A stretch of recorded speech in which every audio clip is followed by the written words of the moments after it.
Bendito Padre Celestial, queremos darle las gracias por permitirnos estar en esta noche reunidos para buscarle, para conocer cuál es su misericordia, para reconocer la obra que usted ha hecho desde el principio hasta el fin.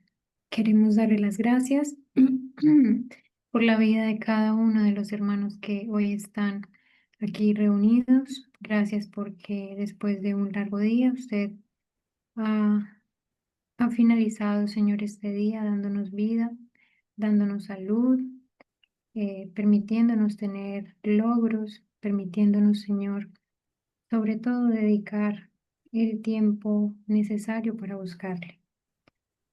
Vamos, Señor, en esta noche a abordar un capítulo muy interesante del conflicto de los siglos acerca de la reforma protestante, acerca de la verdad que se ha mantenido a lo largo de la historia, Padre, que aunque la quieran enterrar, aunque la quieran ocultar, no es posible. Queremos darle las gracias por disponer este espacio. Le pedimos que en su infinita misericordia nos permita llevar adelante este estudio de principio a fin sin ningún problema ni inconveniente. Sea usted, por favor, con cada uno de los hermanos, dándoles humildad, dándoles sencillez, Señor, en sus corazones para que ellos puedan, eh, Señor, aceptar las verdades que en esta noche se van a presentar, para que ellos puedan, Señor, sobre todo memorizarlas, aprenderlas, Señor, y llevarlas al resto del mundo. Gracias le damos por todo en el nombre de Jesús. Amén. Amén. Amén. Amén. Amén.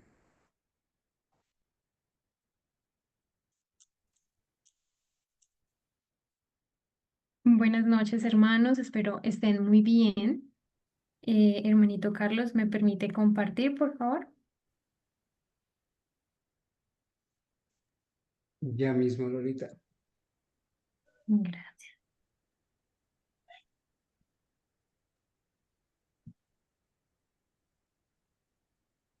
Listo. Hermanos, me alegra estar nuevamente acá con ustedes. Espero que se encuentren muy bien. Espero que estén muy dispuestos para esta noche de estudio. Por favor, me confirman si me escuchan claramente. Sí, perfecto. Todo está bien, Lolita. Señor. Un poquito más grande la letra, ¿no? Ok.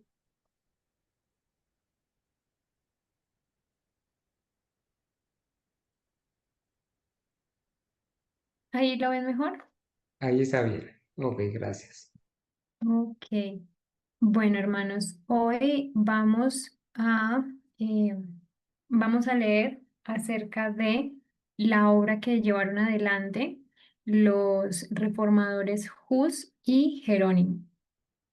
Cualquier pregunta que ustedes tengan, pueden hacerla y la responderemos de la manera más precisa posible. El Evangelio se había plantado en Bohemia ya en el siglo IX.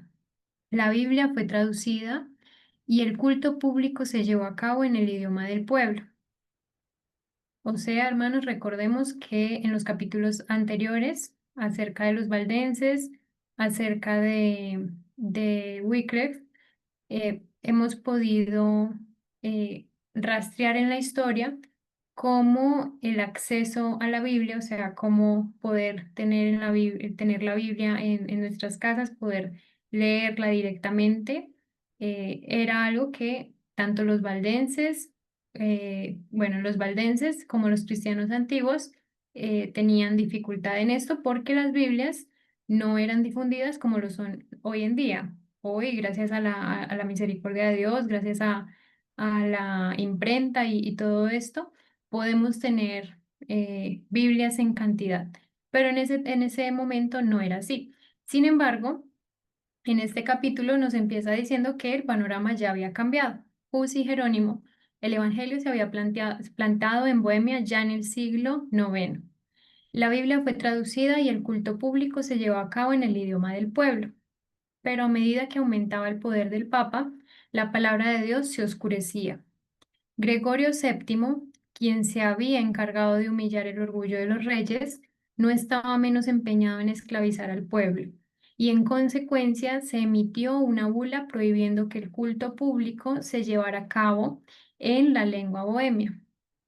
O sea, Gregorio VII no estaba de acuerdo con que la Biblia fuese abierta al público, fuese traducida al idioma del pueblo. Y para frenarla, hace lo que normalmente hacen las personas que tienen poder y lo hemos podido ver en los presidentes, ¿verdad? Con todos los estudios que hemos hecho en las escuelas sabáticas, em, que instauran leyes para ir en contra de la obra de Dios. En este caso, Gregorio VII emitió una bula prohibiendo que el culto público se llevara a cabo en la lengua bohemia. El Papa declaró que era grato al Omnipotente que su culto se celebrara en un idioma desconocido y que muchos males y herejías habían surgido por no observar esta regla. Es algo similar a lo que hemos estudiado que ocurrirá prontamente referente a la observancia del sábado. Así, Roma decretó que la luz de la palabra de Dios se extinguiera y que el pueblo fuera encerrado en la oscuridad. Pero el cielo había provisto otros medios para la preservación de la iglesia. Muchos de los valdenses y albigenses, expulsados por la persecución de sus hogares en Francia e Italia, llegaron a Bohemia. O sea, aquí fueron a parar, a este lugar fueron a parar los valdenses y albigenses que habían huido de la persecución que se hizo durante las cruzadas. Aunque no se atrevían a enseñar abiertamente, trabajaban celosamente en secreto. Así la verdadera fe se preservó de siglo en siglo. Antes de los días de Hus, hubo hombres en Bohemia que se levantaron para condenar abiertamente la corrupción en la iglesia y el libertinaje del pueblo. O sea, anterior a Hus, a la hora de Hus, eh, Dios levantó personas que habían visto la falsedad en la iglesia, pero también las mentiras que aceptaba el pueblo. Sus labores despertaron un amplio interés, se despertaron los temores de la jerarquía y se desató la persecución contra los discípulos del Evangelio. Obligados a adorar en los bosques y las montañas, fueron perseguidos por soldados y muchos fueron condenados a muerte. Después de un tiempo se decretó que todos los que se apartaran del culto romano debían ser quemados. Esto a partir de la bula que instauró Gregorio VII referente a no dar lectura pública a la Biblia en el idioma bohemio. Pero mientras los cristianos entregaban sus vidas, esperaban con ansias el triunfo de su causa. Uno de los que enseñaban que la salvación solo se encontraba por la fe en el Salvador crucificado, declaró al morir: La furia de los enemigos de la verdad ahora prevalece contra nosotros, pero no será para siempre. Se levantará uno de entre el pueblo común, sin espada ni autoridad, y contra él no podrán prevalecer. El tiempo de Lutero estaba aún muy lejano, pero ya se estaba levantando alguien cuyo testimonio contra Roma conmovería a las naciones. O sea, hermanos, se nos está diciendo que, contrario a lo que se piensa, la reforma protestante no empezó con Lutero, empezó mucho antes. Juan Hus era de origen humilde y quedó huérfano desde muy joven por la muerte de su padre. Su piadosa madre, considerando la educación y el temor de Dios como las posesiones más valiosas, procuró asegurar esta herencia para su hijo. Hus estudió en la escuela provincial y luego ingresó en la Universidad de Praga, donde fue admitido como becario de caridad. Su madre lo acompañó en el viaje a Praga. Viuda y pobre, no tenía ningún don mundano para otorgarle a su hijo, pero al acercarse a la gran ciudad, se arrodilló junto al joven huérfano e invocó para él la bendición de su Padre Celestial. Poco se imaginaba esa madre cómo su oración sería respondida. O sea, se nos acaba de presentar el origen de Jos, de dónde viene. Era un hombre huérfano porque su padre había fallecido y su madre no solamente había quedado viuda, sino que también era muy pobre. Ingresó a la Universidad de Praga, donde obtuvo una beca de caridad. En la universidad, Hus pronto se distinguió por su incansable aplicación y su rápido progreso, mientras que su vida intachable y su comportamiento amable y encantador le ganaron la estima universal. Era un sincero seguidor de la Iglesia romana y un ferviente buscador de las bendiciones espirituales que ésta profesa otorgar. O sea, similar a, a lo que fue en sus inicios Wycliffe.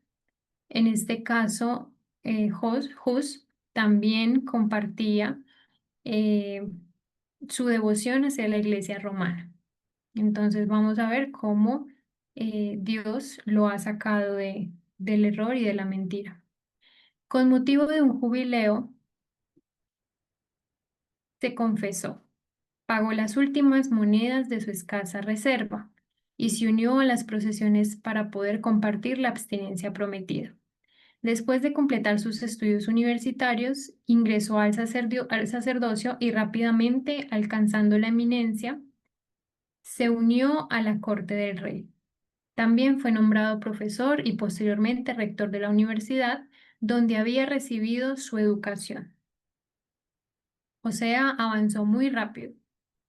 En pocos años, el humilde erudito de la caridad se había convertido en el orgullo de su país y su nombre era famoso en toda Europa. Pero fue en otro campo donde Hus comenzó la obra de reforma. Varios años después de recibir las órdenes sacerdotales, fue nombrado predicador de la capilla de Belén. O sea, él se enlistó para ser, se preparó para ser un sacerdote de la Iglesia romana. Varios años después de recibir las órdenes sacerdotales, fue nombrado predicador en la capilla de Belén. El fundador de esta capilla había abogado como un asunto de gran importancia por la predicación de las escrituras en la lengua del pueblo. A pesar de la oposición de Roma a esta práctica, no se había interrumpido por completo en Bohemia. Pero había una gran ignorancia de la Biblia y los peores vicios prevalecían entre la gente de todos los rangos. Hus denunció estos males sin piedad, apelando a la palabra de Dios para imponer los principios de verdad y pureza que él inculcaba. En este caso, entonces vemos, hermanos, cómo Hus eh, viene de un origen de devoción absoluta a la Iglesia romana. Cuando le son entregadas las órdenes sacerdotales, lo nombran como predicador en la capilla de Belén, donde el fundador de esa capilla abogaba por que la Biblia fuese leída en la lengua del pueblo, algo que, como ya vimos, Gregorio VII había prohibido.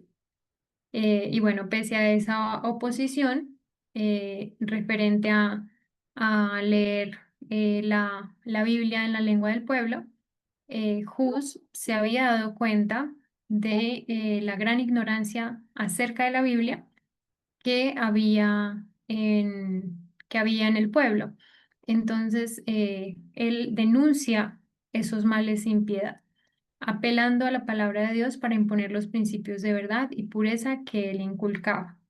Él veía en el pueblo la corrupción acerca de la palabra de Dios, teniendo en cuenta que al prepararse como sacerdote, él ya debía haber leído la Biblia y tener conocimiento de que era cierto y que no. Un ciudadano de Praga, Jerónimo, quien posteriormente se asoció estrechamente con Hus, al regresar de Inglaterra trajo consigo los escritos de Wycliffe.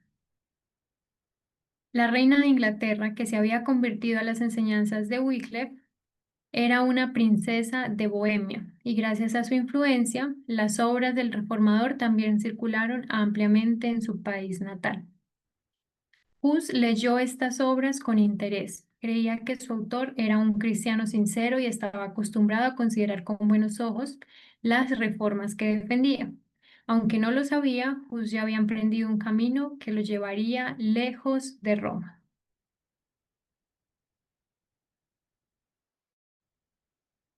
En este caso, hermanos, entonces podemos ver cómo por medio de Jerónimo, Dios lleva hacia Hus los escritos de Wycliffe, que Wycliffe nosotros ya lo leímos en el estudio anterior, y también leímos que Wycliffe ocupó en su momento lugares muy importantes como, como asesor directo del rey.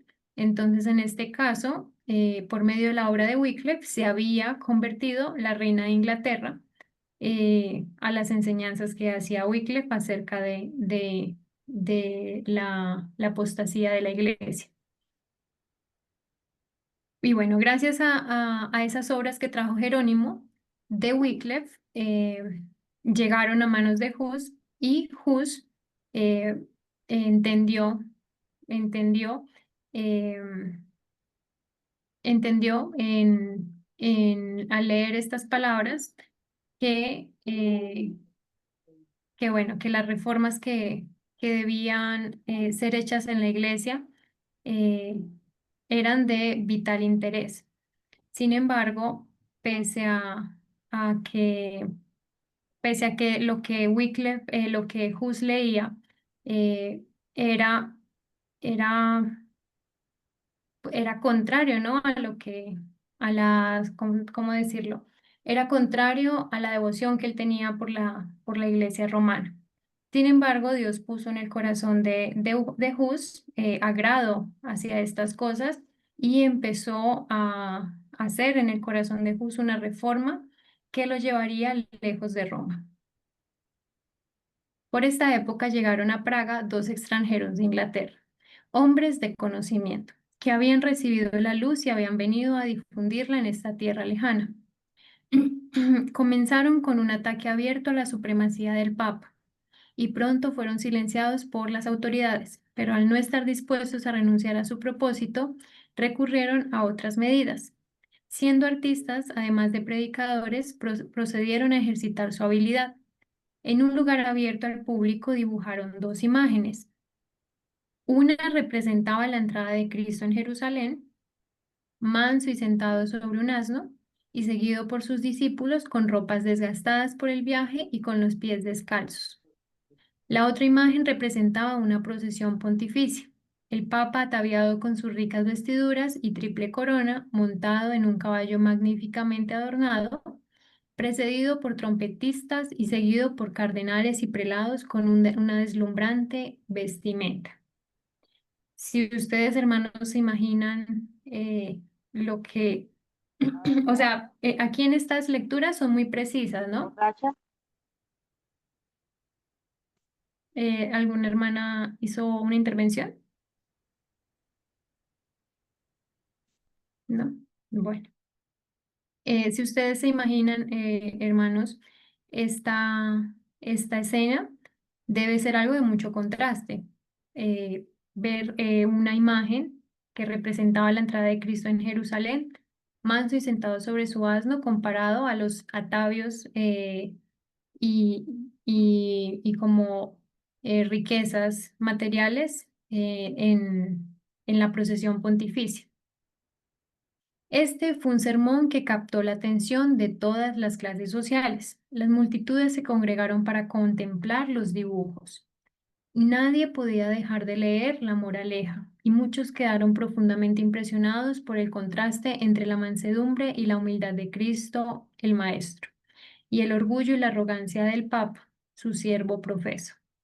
Hubo una gran conmoción en Praga y los extranjeros, después de un tiempo, se vieron obligados por su propia seguridad a partir. Pero la lección que habían enseñado no fue olvidada. Los dibujos causaron una profunda impresión en la mente de Hus y lo llevaron a un estudio más detallado de la Biblia y de los escritos de Wycliffe.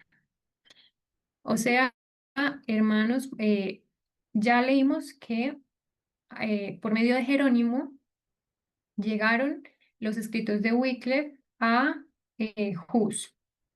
Y en este caso, seguido a esto, a Praga habían llegado unos, a Praga habían llegado dos extranjeros de Inglaterra que hicieron mediante dibujo la representación y el contraste entre entre nuestro Señor Jesús y una procesión pontificia, algo que impresionó a el pueblo de Praga para ese momento. Y entre ese pueblo que había sido impresionado estaba Hus. Y hay que entender, hermanos, que esa alineación de hechos no es casualidad, es Dios obrando. Aunque no estaba preparado ni siquiera todavía para aceptar todas las reformas defendidas por Wycliffe, vio más claramente el verdadero carácter del papado y con mayor celo denunció el orgullo, la ambición y la corrupción de la jerarquía. O sea, se nos está diciendo que Hus no estaba preparado para aceptar esas verdades acerca de la iglesia que tanto defendía y de la que él hacía parte, de la iglesia romana. Desde Bohemia la luz se extendió a Alemania, pues los disturbios en la Universidad de Praga provocaron la retirada de cientos de estudiantes alemanes. Muchos de ellos habían recibido de Hus su primer conocimiento de la Biblia y a su regreso difundieron el Evangelio en su patria. Las noticias de la obra de Praga llegaron a Roma y Hus pronto fue citado a comparecer ante el Papa. Obedecer sería exponerse a una muerte segura. El rey y la reina de Bohemia, la universidad, miembros de la nobleza y funcionarios del gobierno se unieron en una apelación al pontífice para que se le permitiera a Hus permanecer en Praga y responder en Roma por medio de un delegado. En lugar de conocer esta petición, el Papa procedió al juicio y la condena de Hus, y luego declaró que la ciudad de Praga estaba bajo entredicho, o sea, conmovió altamente a el Papa que uno de sus más cercanos, de sus más devotos, estuviese difundiendo el orgullo, la ambición y la corrupción de la Iglesia romana.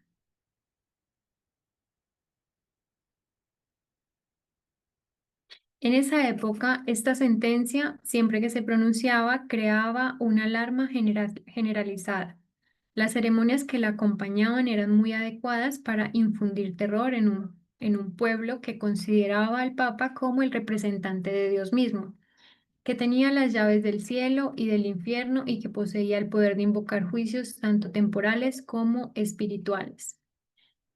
Se creía que las puertas del cielo estaban cerradas para la región afectada por la interdicción, que hasta que el Papa le diera placer levantar la prohibición, los muertos eran excluidos de las moradas de la dicha. En señal de esta terrible calamidad, se suspendieron todos los servicios religiosos, se cerraron las iglesias, los matrimonios se solemnizaban en el cementerio. Los muertos, a quienes se les negaban el entierro en tierra consagrada, eran enterrados sin los ritos de la sepultura, en las zanjas o en los campos. Así, mediante medidas que apelaban a la imaginación, Roma intentó controlar las conciencias de los hombres. La ciudad de Praga se llenó de tumulto. Una numerosa clase denunció a Hus como la causa de todas sus calamidades y exigió que fuera entregado a la venganza de Roma. Entonces, hermanos, podemos ver cómo Hus empezó a denunciar el orgullo, la corrupción que él veía en la iglesia romana.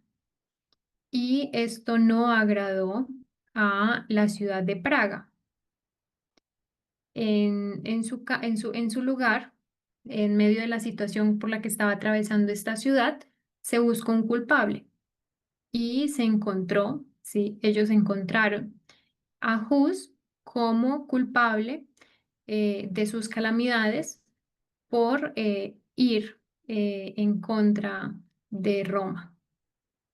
Para apaciguar la tormenta, el reformador se retiró por un tiempo a su pueblo natal. Escribiendo a los amigos que había dejado en Praga, dijo: Si me he retirado de entre vosotros es para seguir el precepto y el ejemplo de Jesucristo, para no dar lugar a que los malintencionados atraigan sobre sí la condenación eterna y para no ser para los piadosos causa de aflicción y persecución. Me he retirado también por temor a que sacerdotes impíos pudieran continuar prohibiendo durante más tiempo la predicación de la palabra de Dios entre vosotros, pero no os he abandonado para negar la verdad divina, por lo cual con la ayuda de Dios estoy dispuesto a morir. Hus no cesó sus labores, sino que viajó por los alrededores predicando a multitudes ansiosas. Así las medidas a las que recurrió el Papa para suprimir el Evangelio estaban haciendo que se extendiera aún más, porque el Papa había prohibido la predicación pública de la Biblia en la lengua del pueblo. Entonces, en este caso, cuando Hus empezó a contender con, con, con esta situación en la que se encontraba, bueno, esta situación de corrupción en la que se encontraba la iglesia romana, no fue agradable para la ciudad de Praga. Y añadido a esto, con las situaciones de calamidad que se presentaban en la ciudad, se le atribuyó que como Hus no obedecía, siendo pues sacerdote de la iglesia, no la obedecía, entonces dichas calamidades eran culpa de él. Entonces eso lo llevó a salir de la ciudad, pero contrario a lo que se piensa, él no dejó de hacer la obra, sino que la expandió, la extendió a los alrededores.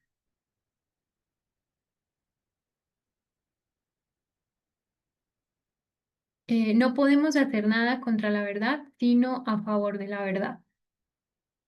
La mente de Hus en esta etapa de su carrera parecía haber sido el escenario de un doloroso conflicto. Aunque la iglesia buscaba abrumarlo con sus rayos, él no había renunciado a su autoridad. La Iglesia romana seguía siendo para él la esposa de Cristo y el Papa era el representante y vicario de Dios. En una situación muy difícil, hermanos, se tuvo que haber visto Hus, em, porque de repente todo lo que él creía cierto, verdadero y donde había puesto su corazón eran mentiras. La Iglesia romana seguía siendo para él la esposa de Cristo y el Papa era el representante y vicario de Dios. Contra la que Hus luchaba era contra el abuso de autoridad, no contra el principio en sí. O sea, Hus había notado que la pompa y los atavíos y las riquezas de la Iglesia romana contrastaban con la situación verdadera del pueblo. Esto provocó un terrible conflicto entre las convicciones de su entendimiento.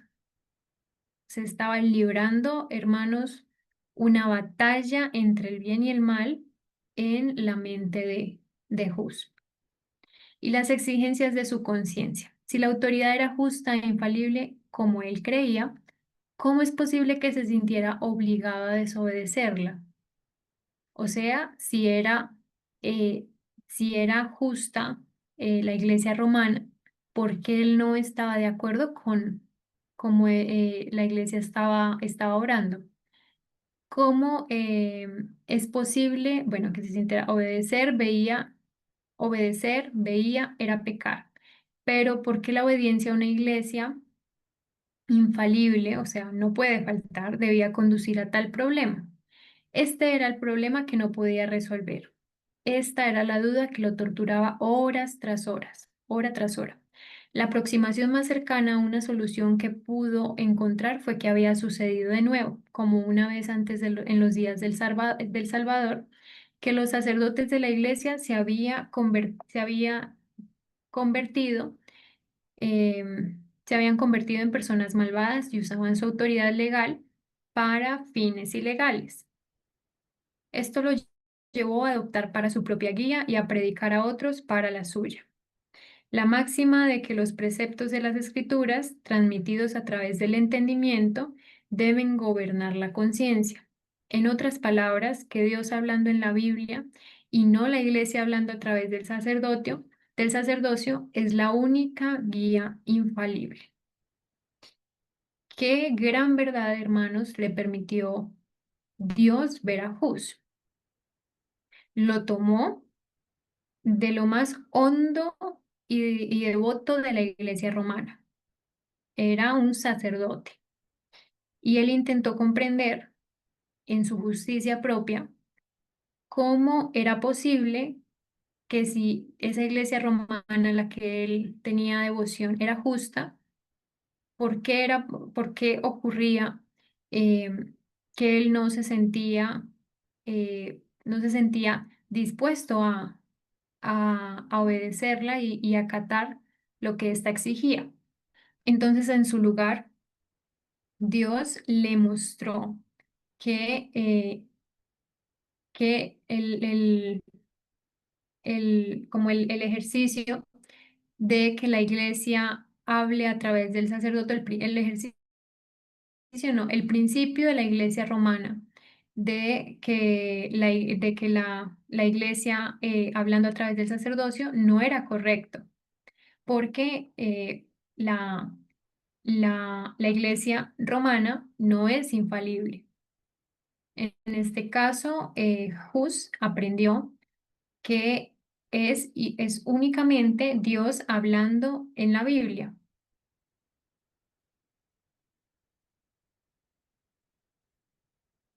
Cuando después de un tiempo la agitación en Praga disminuyó, Hus regresó a su capilla de Belén para continuar con mayor celo y valentía la predicación de la palabra de Dios. Sus enemigos eran activos y poderosos, pero la reina y muchos de los nobles eran sus amigos, y el pueblo en gran número se puso de su lado. Comprando sus enseñanzas puras y elevadas y su vida santa con los dogmas degradantes comparando sus enseñanzas puras y elevadas y su vida santa con los dogmas degradantes que predicaban los romanistas y la avaricia y el libertinaje que practicaban. Muchos consideraron un honor estar de su lado.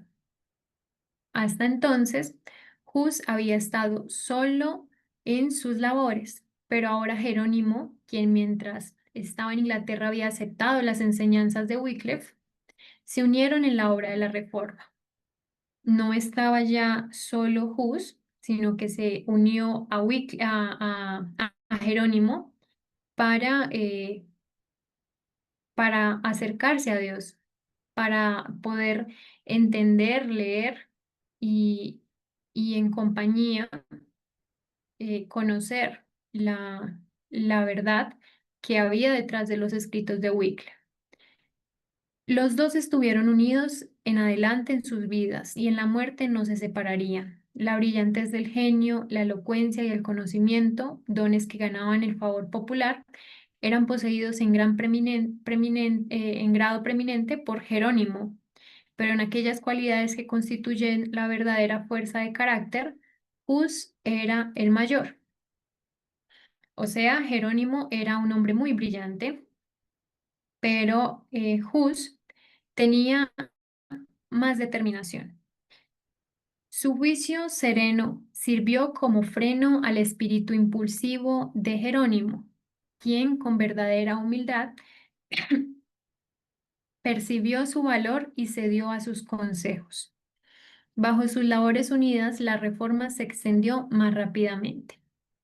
Dios permitió que una gran luz brillara sobre las mentes de estos hombres escogidos, revelándoles muchos de los errores de Roma. Pero no recibieron toda la luz que debía darse al mundo. A través de estos, sus siervos, Dios estaba sacando al pueblo de las tinieblas del romanismo. Pero había muchos y grandes obstáculos que enfrentar, y Él los guió paso a paso según podían soportarlo. No estaban preparados para recibir toda la luz de una vez, como la gloria plena del sol del mediodía para aquellos que han vivido durante mucho tiempo en la oscuridad. Si se les hubiera presentado, los habría hecho alejarse. O sea, hermanos, que Dios les reveló a, a Jerónimo, a Jus y a Jerónimo, grandes verdades. Sin embargo, Dios comprendía en su infinita justicia, Dios sabía en su infinita justicia y misericordia y compasión que si hubiese revelado a Hus y a Jerónimo las verdades, la luz acerca de la verdad, estos, en lugar de acercarse a él, habrían huido. Sin embargo, poco a poco Dios fue preparando los corazones de ellos para que ellos aceptaran la verdad. Por lo tanto, Él la reveló a los líderes poco a poco, según pudiera ser recibida por el pueblo. De siglo en siglo, otros obreros fieles debían seguirlos para guiar al pueblo aún más lejos en el camino de la reforma. El cisma en la iglesia aún continuaba. 3 papas luchaban ahora por la supremacía, y su lucha llenó a la cristiandad de crimen y tumulto. No contentos con lanzar anatemas, recurrieron a las armas temporales. Cada uno se dedicó a comprar armas y obtener soldados. Por supuesto, había que conseguir dinero, y para conseguirlo se ofrecían a la venta los dones, oficios y beneficios de la iglesia. Los sacerdotes también, imitando a sus superiores, recurrieron a la simonia y a la guerra para humillar a sus rivales y fortalecer su propio poder. Con una audacia cada vez mayor, Hus tronó contra las abominaciones que se toleraban en nombre de la religión. Y el pueblo acusó abiertamente a los líderes romanos de ser la causa de las miserias que abrumaban a la cristiandad. O sea, en este caso, de manera inicial, Hus fue acusado de las calamidades que estaban ocurriendo en la ciudad de Praga. Sin embargo, de manera posterior, cuando el cisma había aumentado, cuando ya no habían solamente 2 papas luchando por el poder, sino que habían 3, el pueblo comprendió que la causa de las calamidades y las miserias eran precisamente todas esas abominaciones que se toleraban en nombre de la religión. Y pues específicamente todas esas abominaciones que estaban llevando adelante, que estaba llevando adelante la Iglesia romana. De nuevo, la ciudad de Praga parecía al borde de un conflicto sangriento. Como en épocas anteriores, el siervo de Dios fue acusado de ser el que perturba a Israel. La ciudad fue puesta de nuevo bajo interdicción y Hus se retiró a su pueblo natal. El testimonio tan fielmente transmitido desde su amada capilla de Belén había terminado. Debía hablar desde un escenario más amplio a toda la cristiandad antes de dar su vida como testigo de la verdad. Para curar los males que aquejaban a Europa, se convocó un concilio general de Constanza. El concilio fue provocado por deseo del emperador Segismundo por uno de los 3 papas rivales, Juan, hermanito, no sé si aquí tengo una mala traducción de pronto. Juan 23, o está bien. Bueno, el A hermano ver, ahí, pero vamos a leer en el Papa Juan dice, ahorita acá arriba, Sí, para, sí. para curar los males que aquejaban a Europa, se convocó un concilio general en Constanza. El concilio fue convocado por deseo del emperador Segismundo, uno de los tres papas rivales. Juan Ujú. 23. Sí, no, Juan 23 está mal porque este estuvo en la década de 60 más o menos. Sí. Sí, no, allí está mal, no tocaría mirar a ver en qué página está. Ah, pero es que es la versión en inglés, ¿no? No, pero al igual sí lo podemos ver. Deme un momento. Es la 104.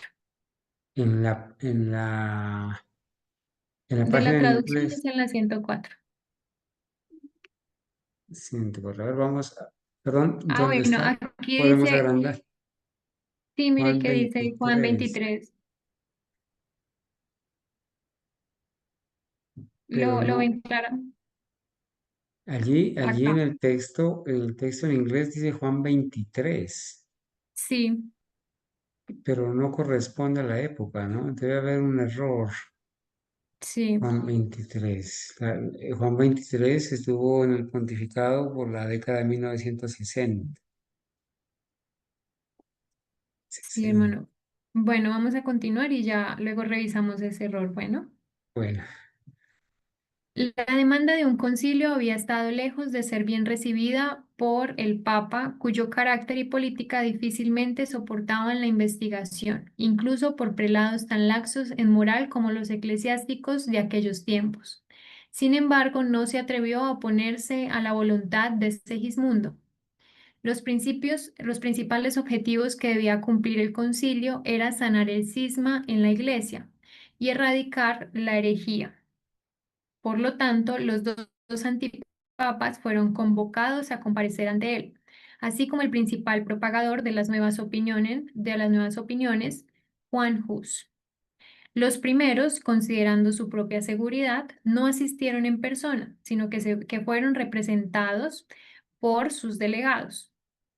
El Papa Juan, aunque aparentemente era el convocante del concilio, acudió a él con muchas dudas, sospechando el propósito secreto del emperador de deponerlo y temiendo ser llevado ante la justicia por los vicios que había deshonrado la tiara, así como por los crímenes que le habían asegurado.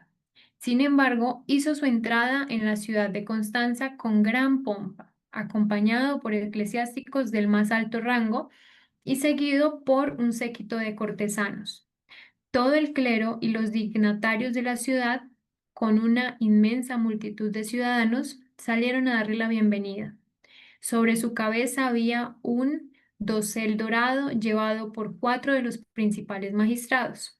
La hostia era llevada delante de él y los ricos vestidos de los cardenales y nobles formaban un despliegue imponente. Mientras tanto, otro viajero se acercaba a Constanza.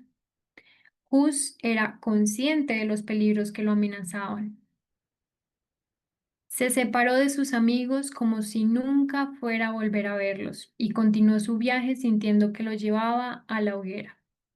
A pesar de haber obtenido un salvoconducto del rey de Bohemia y haber recibido también uno del emperador Segismundo durante su viaje, hizo todos sus arreglos en vista de la probabilidad de su muerte. O sea, él sabía, eh, él entendía, hermanos, la iglesia de la cual estaba saliendo. Él sabía la corrupción, la dureza, la tenacidad con la que esta iglesia obraba cuando las personas y más cuando sus más devotos se iban contra ella. En este caso, él esperaba lo peor. Él esperaba la muerte. Entonces empezó a hacer todos los preparativos para ello. En una carta dirigida a sus amigos en Praga, dijo: Hermanos míos, parto con un salvoconducto del rey para encontrarme en mis numerosos y mortales enemigos, con mis numerosos y mortales enemigos. Confío plenamente en el Dios Todopoderoso, en mi Salvador. Confío que Él escuchará sus ardientes oraciones, que infundirá su prudencia y su sabiduría en mi boca, para que pueda resistirlas, y que me concederá su Espíritu Santo para fortalecerme en su verdad, para que pueda afrontar con valentía las tentaciones, la prisión y, si es necesario, una muerte cruel. Esto, hermanos, escucharlo de un hombre que había compuesto lo, lo más devoto a la iglesia, es algo que sorprende, porque eh, contrario a los sacerdotes de su época, por no perder el estatus, por no perder el puesto que se les había dado y con ello las comodidades con las que vivían y además la seguridad de no morir a manos de la Iglesia romana, muchos aceptaban la mentira, aceptaban el error, aceptaban la tiranía en la Iglesia. En este caso, Hus conservó, gracias a Dios, la fe verdadera y contra todo pronóstico, él prefirió defender la verdad que había aprendido en la Biblia a defender la falsa verdad que propagaba la Iglesia romana. Jesucristo sufrió por sus amados y por lo tanto deberíamos asombrarnos de que nos haya dejado su ejemplo para que nosotros mismos podamos soportar con paciencia todas las cosas por nuestra propia salvación. Él es Dios y nosotros somos sus criaturas. Él es el Señor y nosotros somos sus siervos. Él es el amo del mundo y nosotros somos despreciables mortales. Sin embargo, Él sufrió. ¿Por qué entonces no deberíamos sufrir también nosotros, particularmente cuando es el sufrimiento para nosotros una purificación? Por lo tanto, amados, si mi muerte debe contribuir a su gloria, oren para que llegue pronto y para que Él me permita soportar todas mis calamidades con constancia. Pero si es mejor que regrese entre ustedes, roguemos a Dios que regrese sin mancha, es decir, que no suprima ni un ápice de la verdad del Evangelio, para dejar a mis hermanos un excelente ejemplo a seguir. Probablemente, por lo tanto, nunca más verán mi rostro en Praga. Pero si la voluntad del Dios Todopoderoso se digna restituirme a ustedes, avancemos entonces con un corazón más firme en el conocimiento y el amor de su ley. O sea, hermanos, las oraciones que Hus elevaba en ese tiempo pidiendo a Dios eran, eran de dos caminos. O que Dios hiciese su voluntad dándole pues a él la muerte por defender la muerte que él ya sabía que la muerte era el sufrimiento, la muerte por la verdad es realmente una purificación, o que le permitiera continuar, pero en la verdad, no más en el error.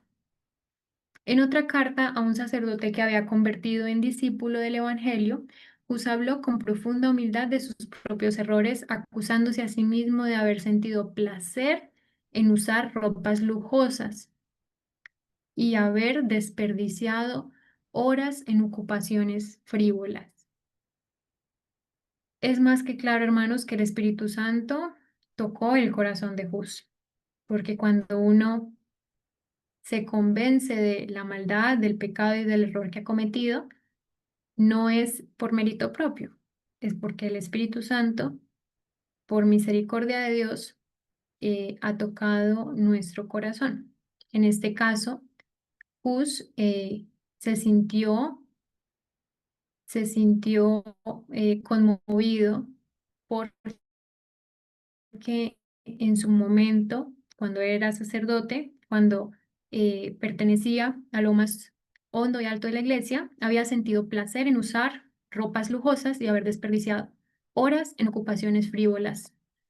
Luego añadió estas conmovedoras advertencias. Que la gloria de Dios y la salvación de las almas ocupen tu mente y no la posesión de beneficios y propiedades.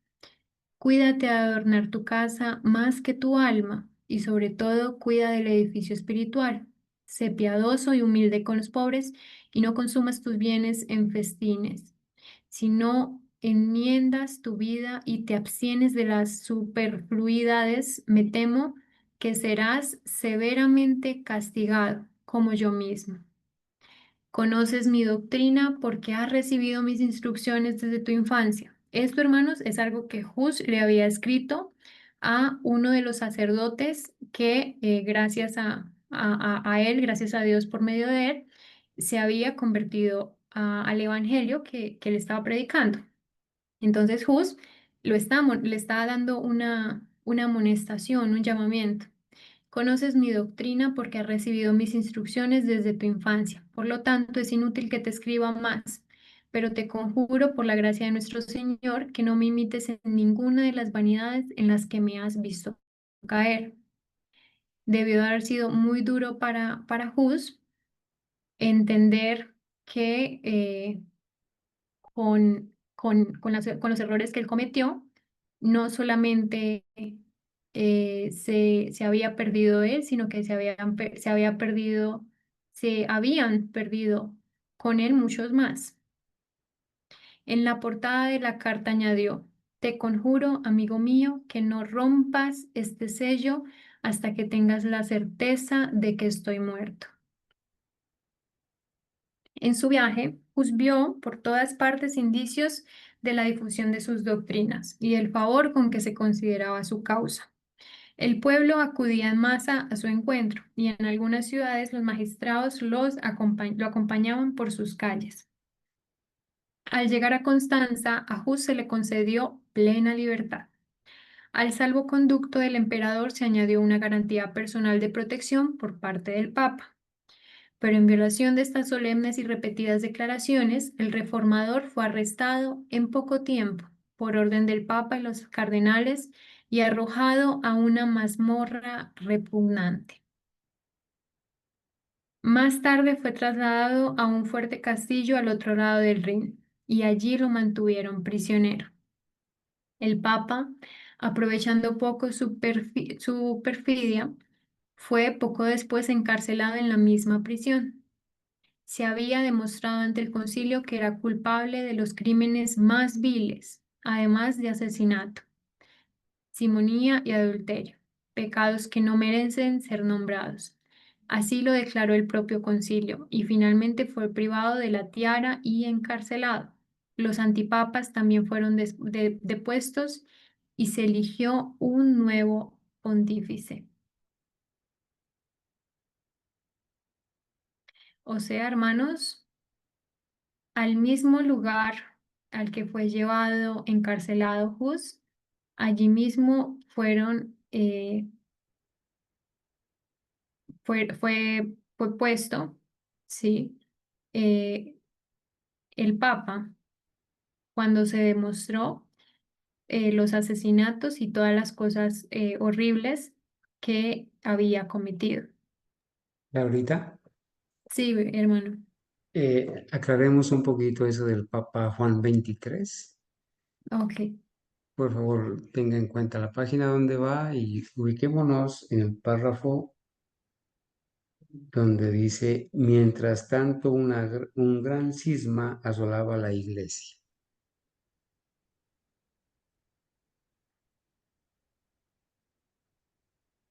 Un poquito más atrás, por favor. Más atrásito.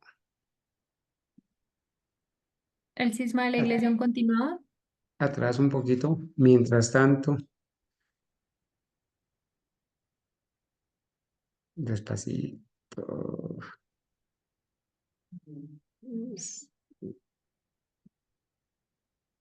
¿En qué página, hermano?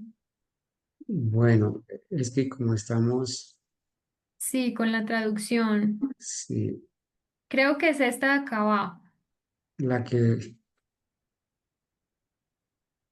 Ya le indico. ¿No es esta? El cisma en la iglesia aún continuaba. Tres papas luchaban por la supremacía. Eso, exactamente. Bueno, aquí en No, este párrafo se va a aclarar, ¿no? Dice, sí. el cisma en la iglesia aún continuaba. Bueno, había un cisma en la iglesia católica. ¿Por qué?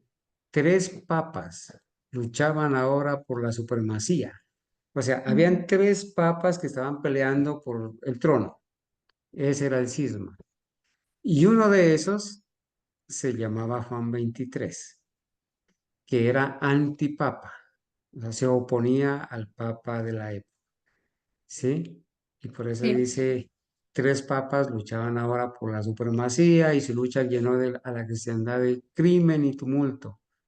No contentos con lanzar anatemas, maldecirse uno al otro, recurrieron a las armas temporales, cada uno se dedicó a comprar armas y a obtener soldados. Bueno, una guerra. Bajemos un poquito, por favor, un poquito. ¿Bajo? Sí, baje un poquito para eso de ahí, ese contexto ahí es que están peleando entre ellos, ¿no? Están Sí. peleando entre ellos, ¿cierto? Ahí estaba Juan Haas tronando contra las abominaciones que se toleraban en nombre de la religión, un poco más, pasemos. Allí están peleándose entre ellos, ¿sí? Eh, Aquí, para curar los males que aquejaban a Europa, se convocó un concilio general en Constanza.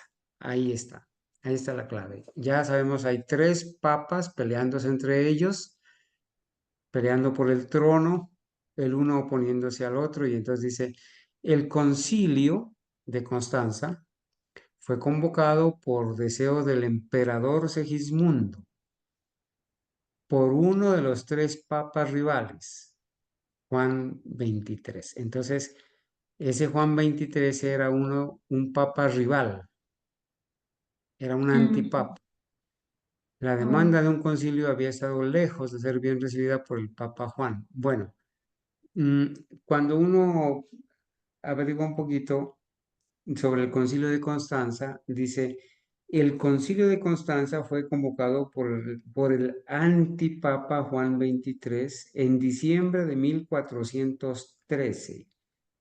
Entonces, este Juan 23 es un antipapa en la época de 1413, con el apoyo, dice, se hizo de concilio, el apoyo del emperador Segismundo para resolver el gran cisma de Occidente y promover la reforma de la Iglesia. El concilio se inauguró el 5 de noviembre de 1414 y finalizó el 22 de abril de 1418. Entonces, miren estos puntos claves. Juan 23 se lo describe en esta época como un antipapa que convocó el concilio. Gregorio XII fue el papa que abdicó en 1415. Benedicto XIII, antipapa, así se llamaba el otro antipapa, que se negó a abdicar y fue depuesto en 1417. Segismundo fue el emperador del Sacro Imperio Romano Germánico que apoyó la convocatoria del concilio y Martín V fue elegido como nuevo papa en 1417, poniendo fin al gran cisma. Entonces, seguramente la Iglesia Católica, al ver esto, vamos a decir, no tuvo en cuenta a este antipapa Juan 23 y por eso volvió a nombrar a, a un Juan papa 23. Ujú. llamado Juan Juan 23, 23. ¿cierto? Ok. Este Juan 23, este ejerció el pontificado desde el 28 de octubre de 1958 hasta el 3 de junio de 1963, 4 años, 7 meses. Durante su pontificado convocó el Concilio Vaticano II, donde ya fueron los adventistas de la denominación, un evento histórico que buscaba modernizar la Iglesia Católica y mejorar sus relaciones con el mundo contemporáneo. Bueno, ahí queda aclarado, ¿no? ¿Por qué aquí se le llama el Papa Juan 23, pero en realidad era un antipapa. Antipas. Gracias, Laurita. Gracias, hermano.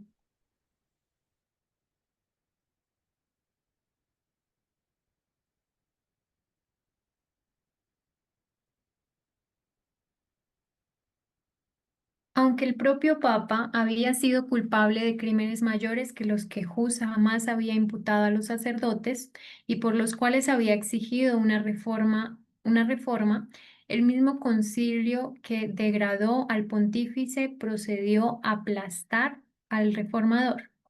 El encarcelamiento de Hus provocó gran indignación en Bohemia. Poderosos nobles dirigieron al concilio fervientes protestas contra este ultraje.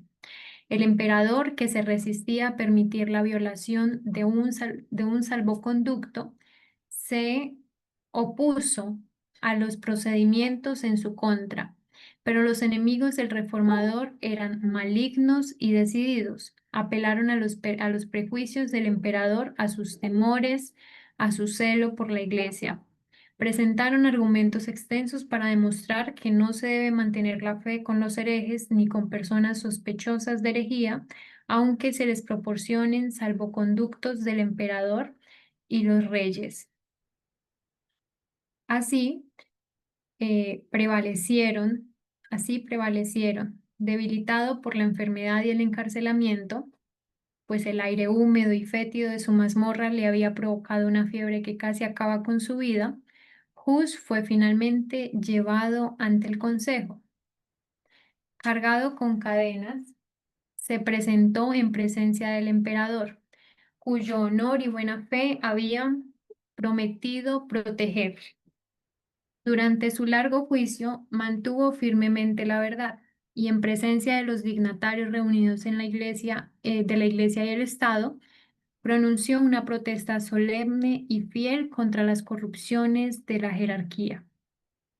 O sea, se había convocado a Hus mediante mentiras, porque le hicieron creer que no habrían represalias hacia él, pero en su lugar sí las hubo, o sea, lo llevaron a encarcelamiento. El mismo eh, papa que él defendía, que él consideraba el vicario de Cristo en la tierra, eh, expidió, ¿sí? Y mandó a que se le encarcelase, pese a que había dispuesto antes un salvoconducto donde había dicho que no lo tocaría.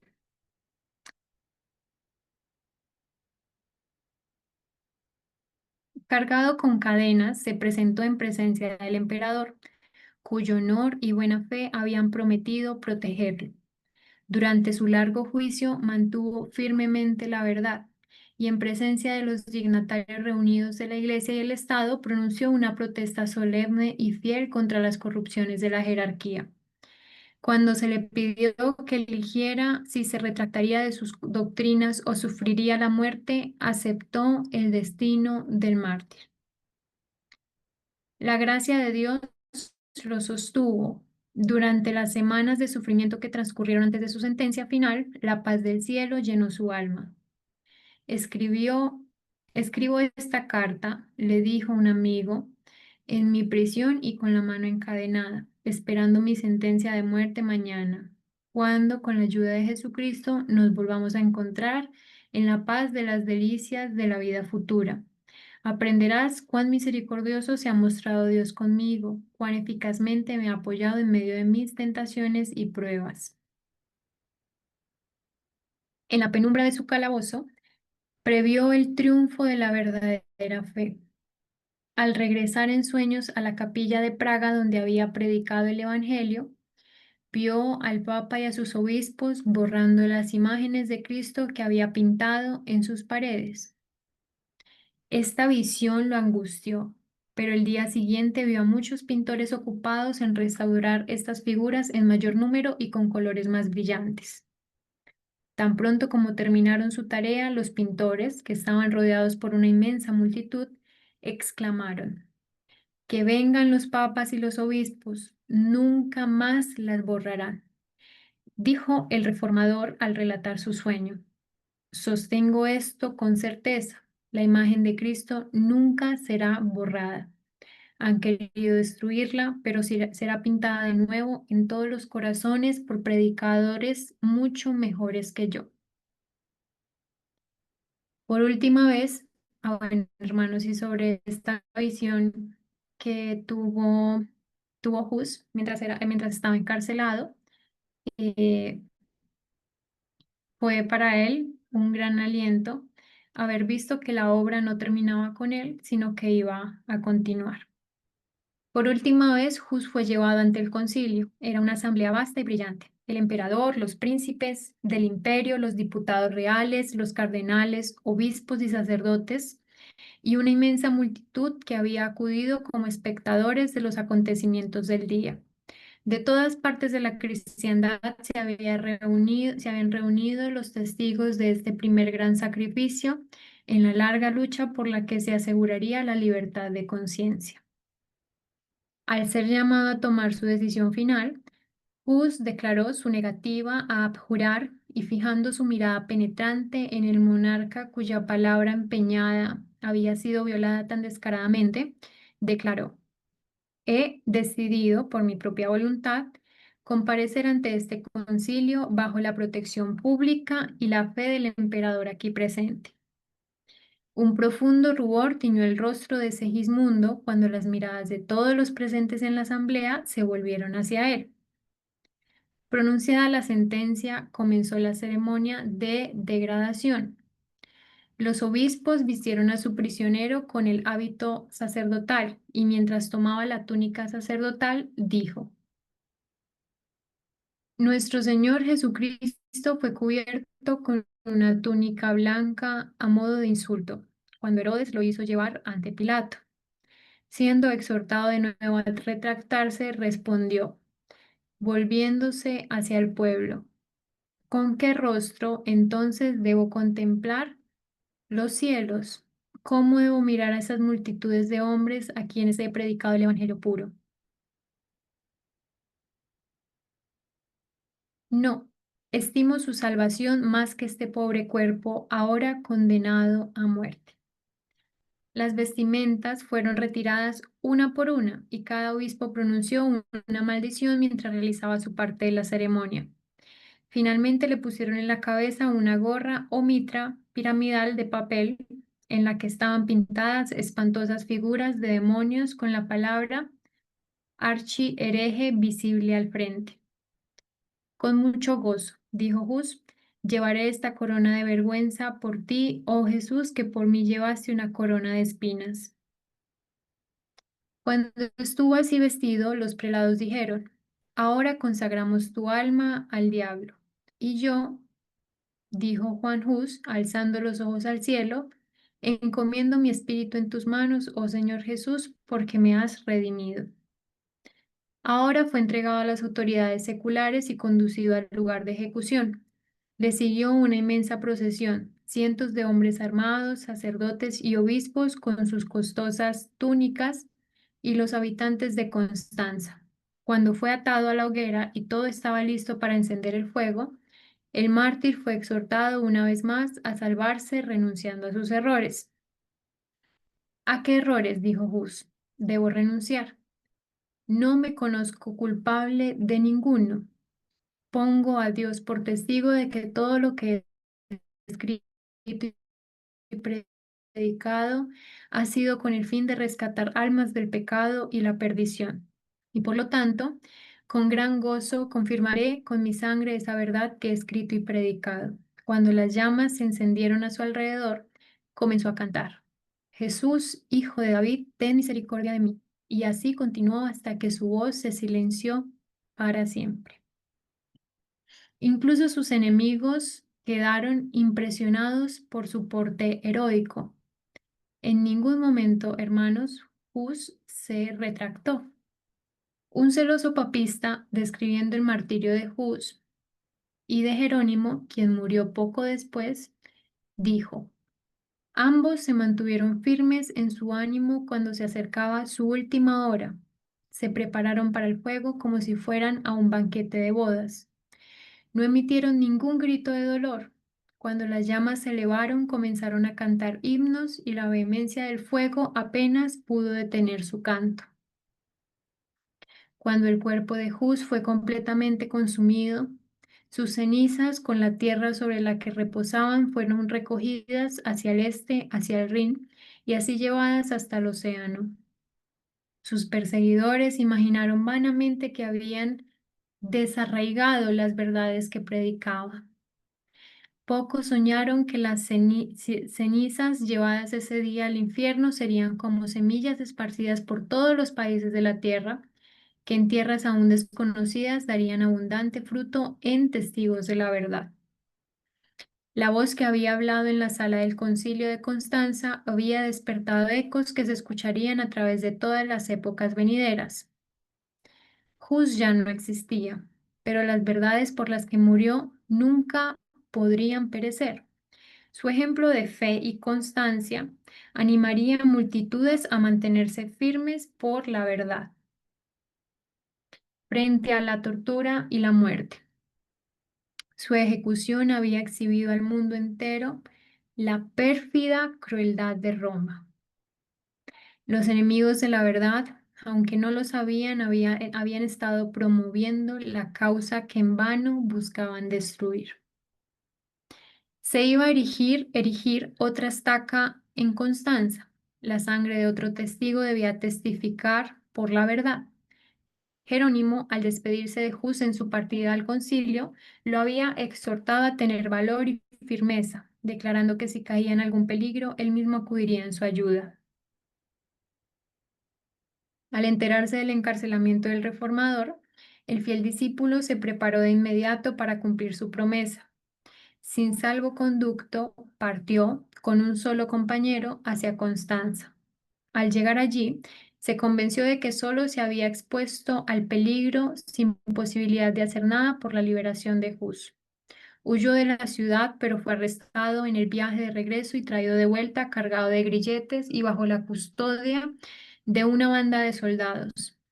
En su primera aparición ante el concilio, sus intentos de responder a las acusaciones formuladas contra él fueron respondidos con gritos. Al fuego con él, al fuego. Fue arrojado a un calabozo, encadenado en una posición que le causó un gran sufrimiento y alimentado a pan y agua. Después de algunos meses, las crueldades de su encarcelamiento le provocaron a Jerónimo una enfermedad que amenazó su vida y sus enemigos, temiendo que pudiera escapar de ellos, lo trataron con menos severidad, aunque permaneció en prisión durante un año. La muerte de Hus no había resultado como los papistas esperaban. La violación de su salvoconducto había provocado una tormenta de indignación y, como opción más segura, el concilio decidió, en lugar de quemar a Jerónimo, como ya lo habían hecho con Hus, obligarlo, si era posible, a retractarse. Esto fue, hermanos, una estrategia que la iglesia siempre utilizó en el pasado, que la iglesia romana siempre utilizó en el pasado, y era buscar que los que ellos llamaban herejes, que eran realmente reformadores que iban en contra de la corrupción de la iglesia romana, se retractaran. Para la iglesia romana siempre ha sido muy importante mantener su imagen a nivel mundial. Por eso es que, y eso es hasta ahora, hasta el presente, por eso es que uno ve cómo la iglesia tiene unión con países como con algunos de los países más importantes del mundo. La muerte de Hus no había resultado como los papistas esperaban. La violación de su salvoconducto había provocado una tormenta de indignación y como opción más segura el concilio decidió, en lugar de quemar a Jerónimo, obligarlo en lo posible a retractarse. Fue llevado ante la asamblea y se le ofreció la alternativa de retractarse o morir en la hoguera.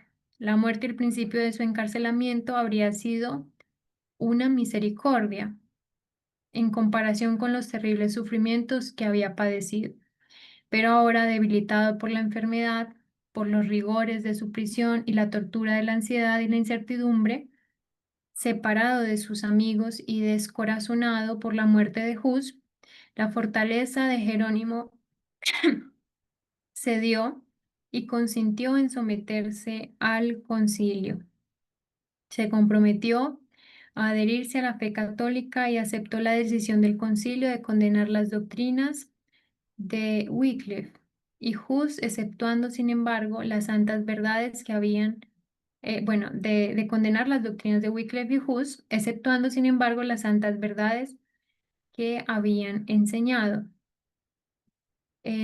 Recordemos, hermanos, que al inicio de este capítulo se nos hizo una aclaración, el espíritu de profecía nos hizo una aclaración acerca del carácter de Hus y el carácter de Jerónimo.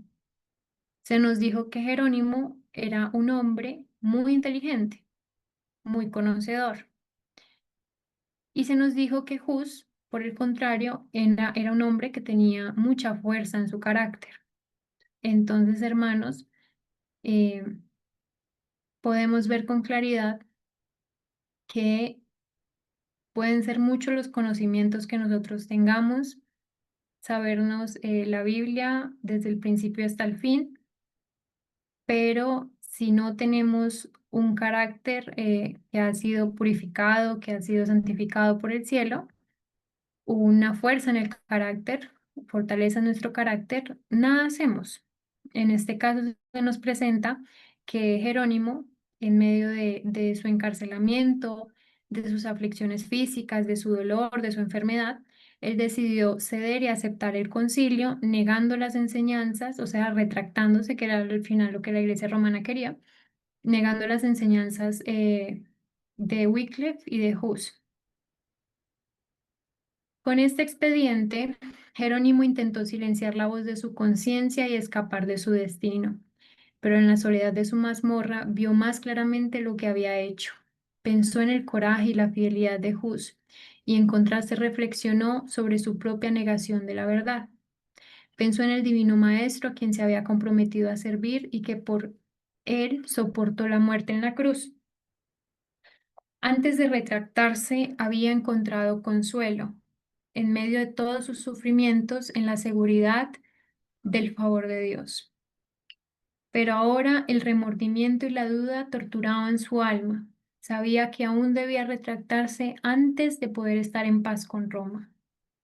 El camino en el que estaba entrando solo podía terminar en completa apostasía. Tomó la resolución de escapar de un breve periodo de sufrimiento. No negaría a su Señor. Pronto fue llevado de nuevo ante el concilio. Su sumisión no había satisfecho a sus jueces. Su sed de sangre, avivada por la muerte de Hus, clamaba por nuevas víctimas. Solo mediante una rendición sin reservas a la verdad podría Jerónimo preservar su vida, pero había decidido confesar su fe y seguir a su hermano mártir hasta las llamas. Renunció a su anterior afirmación y como moribundo requirió solemnemente una oportunidad para presentar su defensa. Temiendo el efecto de sus palabras, los prelados insistieron en que simplemente debía afirmar o negar la verdad de los cargos que se le imputaban. Jerónimo protestó contra tal crueldad e injusticia. Me habéis mantenido encerrado 340 días en una prisión espantosa, dijo, en medio de la suciedad, la pestilencia, el hedor y la mayor carencia de todo. Luego me sacáis ante vosotros y prestando oídos a mis enemigos mortales, os negáis a escucharme. Si sois realmente sabios y luces del mundo, tened cuidado de no pecar contra la justicia. En cuanto a mí, solo soy un débil mortal. Mi vida tiene poca importancia y cuando os exhorto a no dictar una sentencia injusta, hablo menos por mí mismo que por vosotros. Su petición fue finalmente concedida. En presencia de sus jueces, Jerónimo se arrodilló y oró para que el Espíritu Divino controlara sus pensamientos y palabras, para que no dijera nada contrario a la verdad o indigno de su maestro. Ese día se cumplió para él la promesa de Dios a los primeros discípulos. Seréis llevado ante gobernadores y reyes por mi causa. Pero cuando os entreguen, no os preocupéis por cómo o qué hablaréis, porque en esa misma hora os será dado lo que habéis de hablar. porque no sois vosotros los que habláis, sino el Espíritu de de vuestro Padre que habla en vosotros. Las palabras de Jerónimo despertaron asombro y admiración, incluso en sus enemigos. Durante todo un año había estado encerrado en un calabozo, sin poder leer ni siquiera ver, sin poder leer ni siquiera ver, en gran sufrimiento físico y ansiedad mental. Sin embargo, sus argumentos se presentaron con tanta claridad y poder como si hubiera tenido la oportunidad de estudiar sin interrupciones. Señaló a sus oyentes la larga lista de hombres santos que habían sido condenados por jueces injustos. En casi todas las generaciones ha habido quienes, mientras buscaban enaltecer a la gente de su tiempo, han sido reprochados y expulsados, pero que en épocas posteriores han demostrado ser merecedores de honor. Cristo mismo fue condenado como malhechor en en un tribunal injusto. En su retractación, Jerónimo había asentido a la justicia de la sentencia que condenaba a Jus. Ahora declaraba su arrepentimiento y daba testimonio de la inocencia y santidad del mártir. Lo conocí desde su infancia, dijo. Era un hombre excelente, justo y santo. Fue condenado a pesar de su inocencia. Yo también estoy dispuesto a morir. No retrocederé ante los tormentos que me preparan mis enemigos y falsos testigos, que un día tendrán que rendir cuentas de sus imposturas ante el gran Dios, a quien nada puede engañar. En reproche por su propia negación de la verdad, Jerónimo continuó: de todos los pecados que he cometido desde mi juventud, ni me causa un remordimiento tan profundo como el que cometí en este lugar fatal, cuando aprobé la inicua sentencia dictada contra Wycliffe y contra el santo mártir Juan Hus, mi maestro y mi amigo. Sí, lo confieso de corazón y declaro con horror que me acobardé vergonzosamente cuando por temor a la muerte condené sus doctrinas. Por lo tanto, suplico a Dios Todopoderoso que se digne perdonarme mis pecados, y este en particular, el más atroz de todos. Señalando a sus jueces, dijo con firmeza: ustedes condenaron a Wycliffe y a Juan Hus, no por haber sacudido la doctrina de la Iglesia, sino simplemente porque marcaron con reprobación los escándalos procedentes del clero, su pompa, su orgullo y todas las opiniones de los prelados y sacerdotes.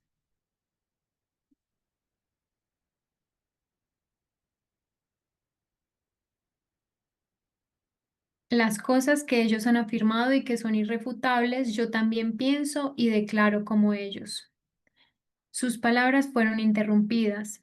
Los predicadores, temblando de rabia, gritaron: ¿qué necesidad hay de más pruebas? Contemplamos con nuestros propios ojos al más obstinado de los herejes.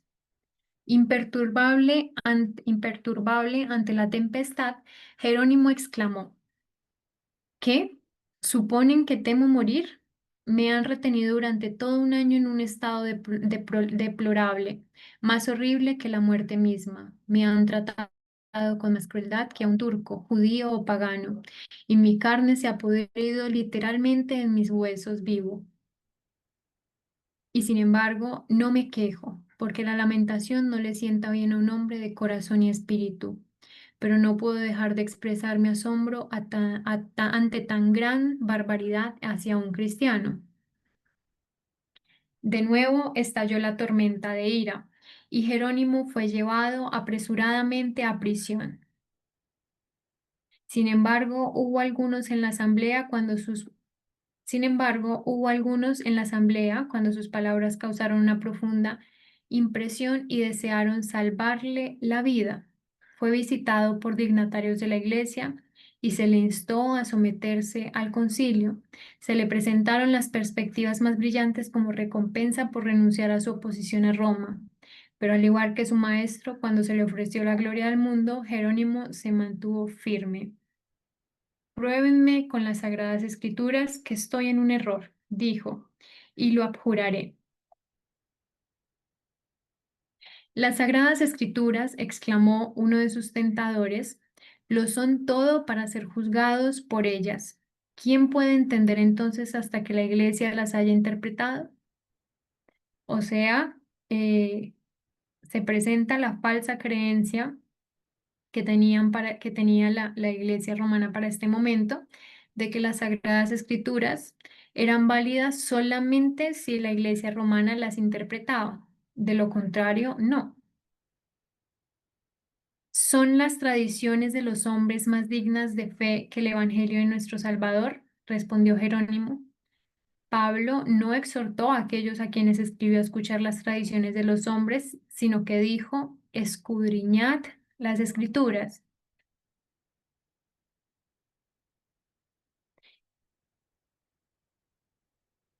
Heretier fue la respuesta. Me arrepiento de haberte suplicado durante tanto tiempo. Veo que eres instigado por el diablo.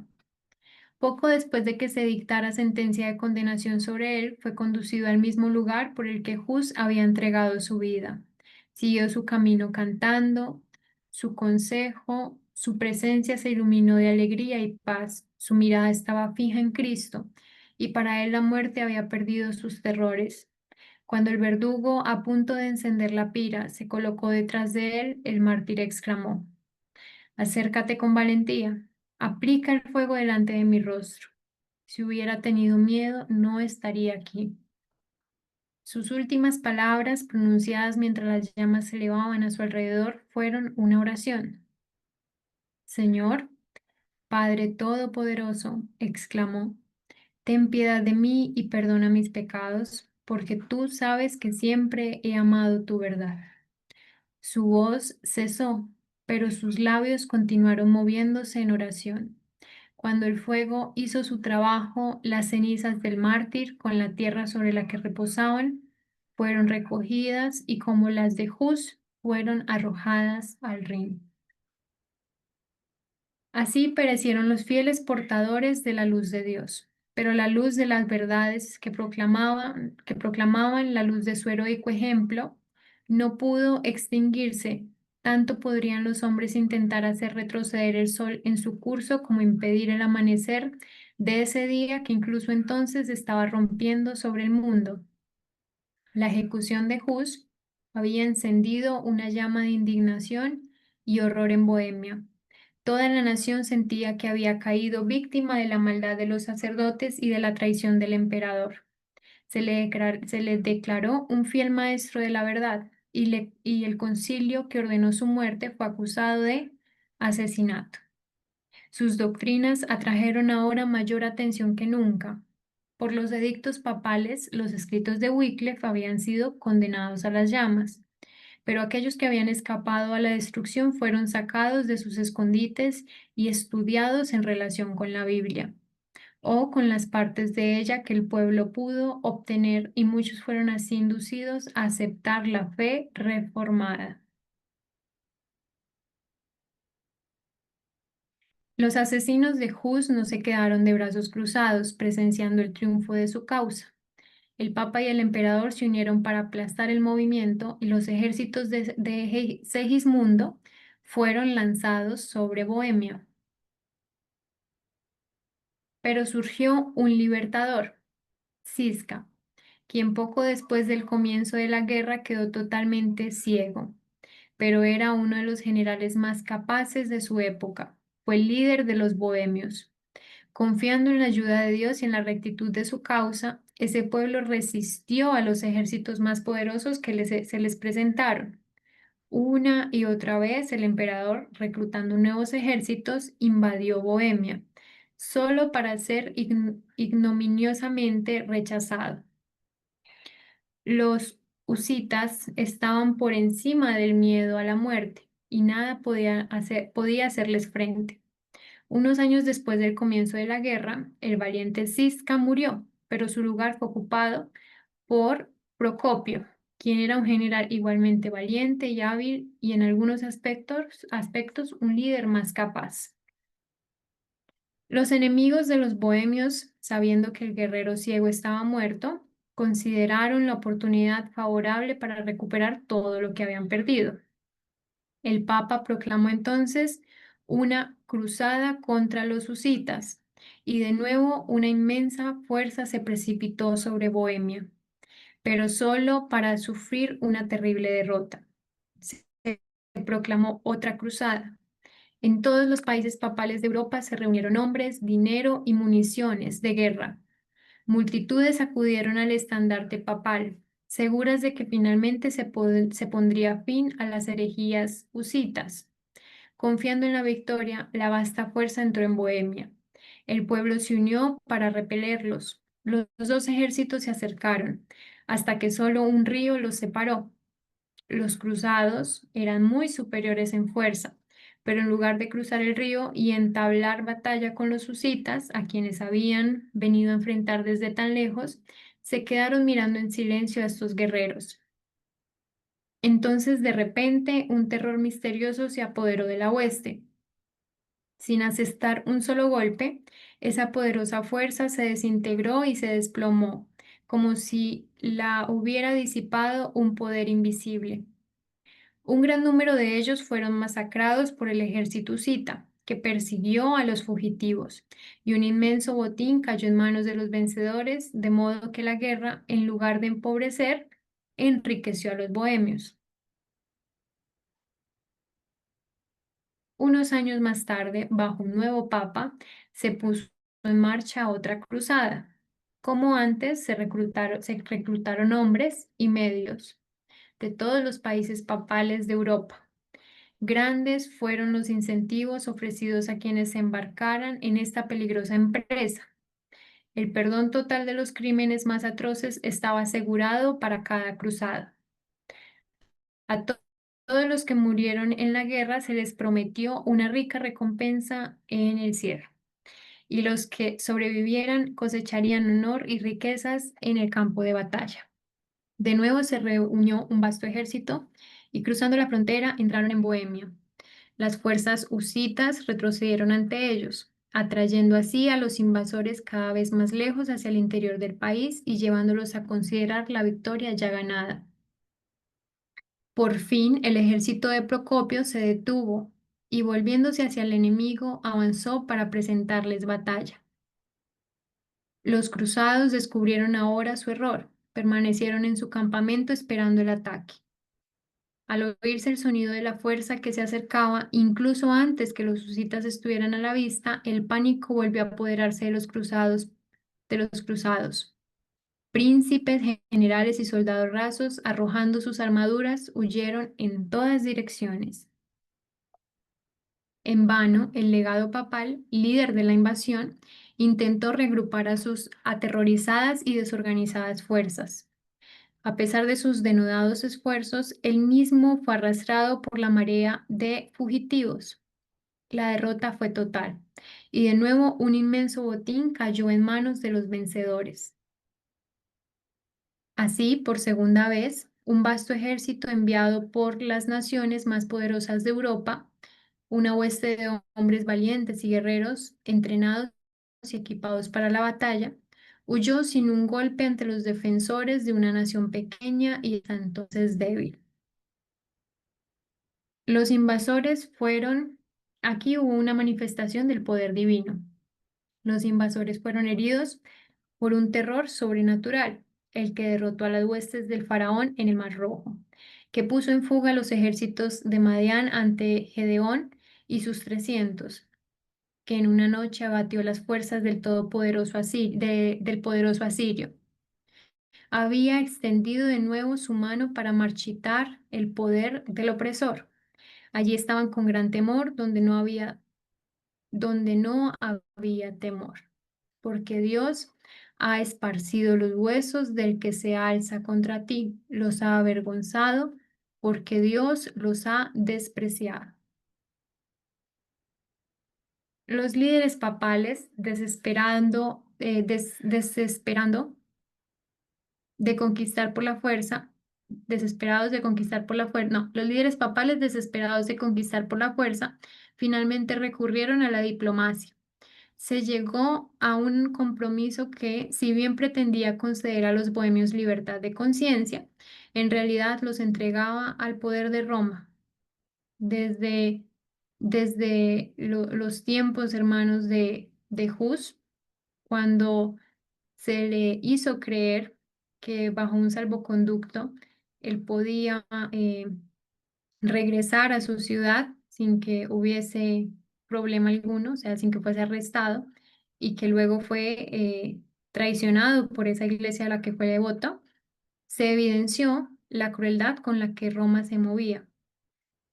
Los bohemios habían especificado 4 puntos como condición para la paz con Roma: la libre predicación de la Biblia, el derecho de toda la iglesia tanto al pan como al vino en la comunión, y el uso de la lengua materna en el culto divino, la exclusión del clero de todos los cargos y autoridades seculares, y en casos de delito, la jurisdicción de los tribunales civiles sobre el clero y los laicos por igual.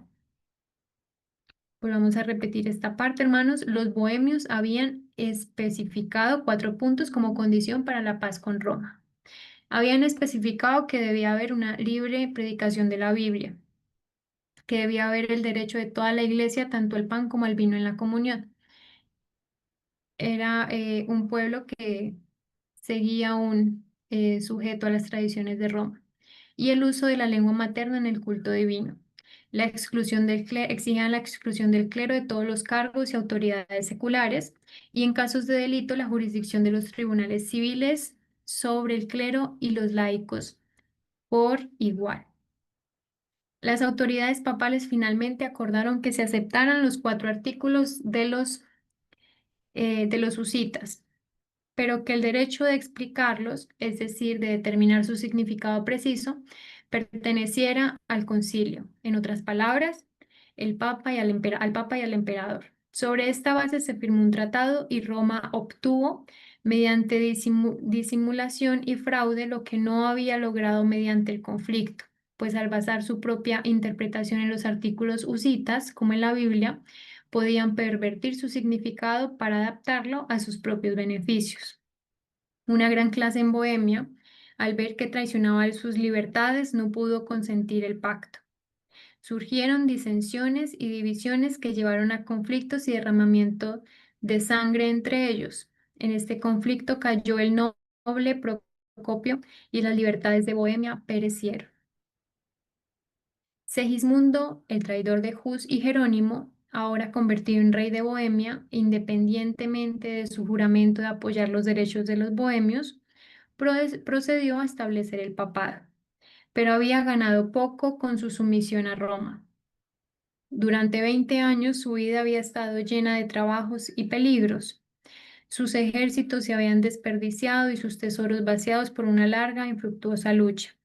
Y ahora, después de reinar un año, moría, dejando su reino al borde de la guerra civil y legando a la posteridad un hombre marcado por la infamia. Los tumultos, los conflictos y el derramamiento de sangre se prolongaron. De nuevo, los ejércitos extranjeros invadieron Bohemia y la disensión interna continuó distrayendo a la nación. Aquellos que permanecieron fieles al Evangelio fueron sometidos a una sangrienta persecución, mientras sus antiguos hermanos, al entrar en pacto con Roma, absorbían sus errores. Aquellos que se adherían a la antigua fe se habían constituido en una iglesia distinta, tomando el nombre de Hermanos Unidos. Este acto les atrajo maldiciones de todas las clases. Sin embargo, su firmeza era inquebrantable. Obligados a buscar refugio en los bosques y cuevas, todavía se reunían para leer la palabra de Dios y unirse en adoración. A través de mensajeros enviados en secreto a diferentes países, se enteraron de que aquí y allá había confesores aislados de la verdad, unos pocos en esta ciudad y unos pocos en aquella, objeto, como ellos mismos, de persecución, y que en medio de las montañas de los Alpes había una iglesia antigua que descansaba sobre los cimientos de las Escrituras y protestaba contra las corrupciones idólatras de Roma. Esta noticia fue recibida con gran alegría y se inició una correspondencia con los cristianos valdenses. Firmes al Evangelio, los bohemios esperaron durante la noche de su persecución, en la hora más oscura, aún volviendo la mirada hacia el horizonte como hombres que esperaban la mañana.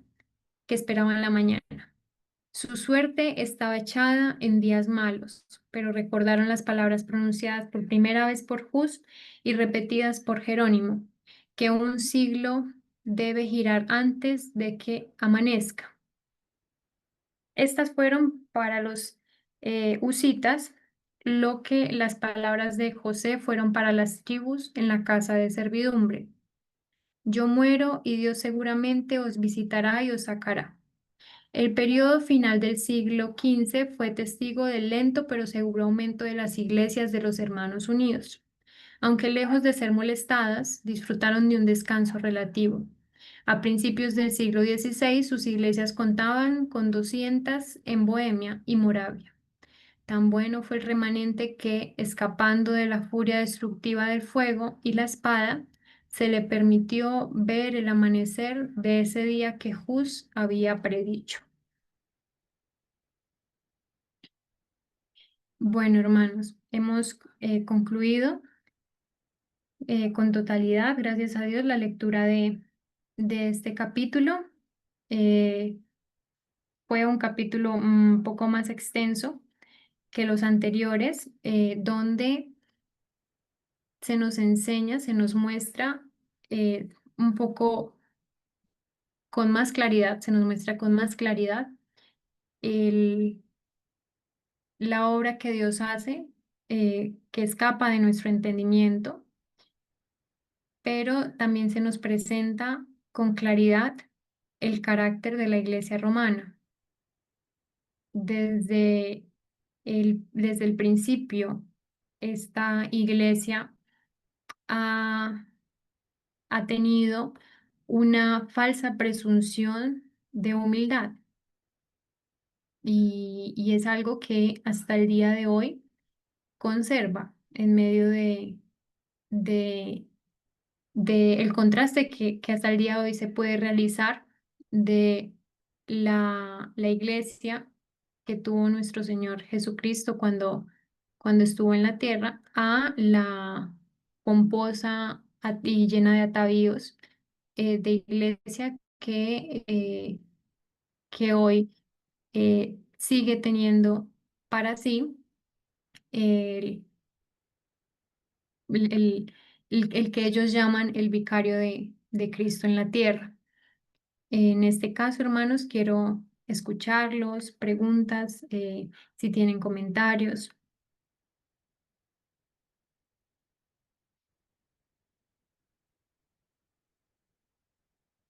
¿Me escuchan, hermanos? Sí, Laurita, bueno, gracias, ¿no? Ante todo, pues por esta linda historia que acabamos de revisar, apreciados hermanos. Imagínense que aquí en este caso hemos estudiado, por ejemplo, ya la historia de los valdenses, hemos estudiado el lucero de la Reforma, Wycliffe, y ahora estos dos héroes de la Edad Media, que son Juan Hás y Jerónimo. Hay una sola premisa, ¿no? Que estos hombres estuvieron dispuestos a entregarlo todo, a dejarlo todo, a desafiar al mundo entero. A los papas en su época era muy difícil, ¿no? La situación. Era hablar en contra del papa, era sellar la muerte. Y esos hombres valientes se opusieron y se levantaron a pesar de que no conocían toda la verdad y muchos de ellos arrastraron errores católicos y murieron pensando en eso y practicando todavía errores, ¿no? Pero eran hombres sinceros, ¿no?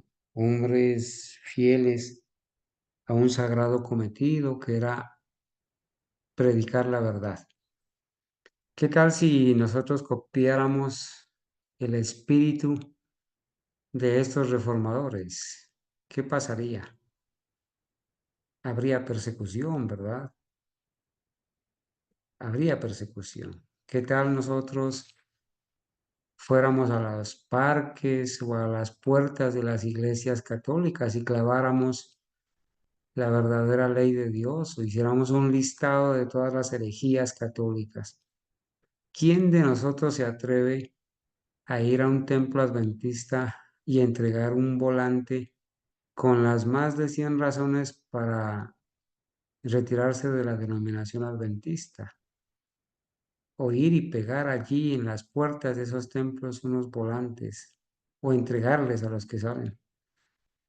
Estos hombres no estaban pensando ni siquiera en su propia vida.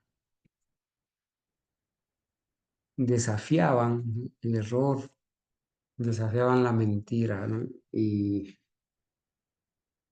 bueno, ese espíritu de los verdaderos protestantes es que queremos revivir. Mm, de eso se trata, ¿no? Por eso queremos eh, volver a leer esta historia, esta linda historia que a nosotros nos motiva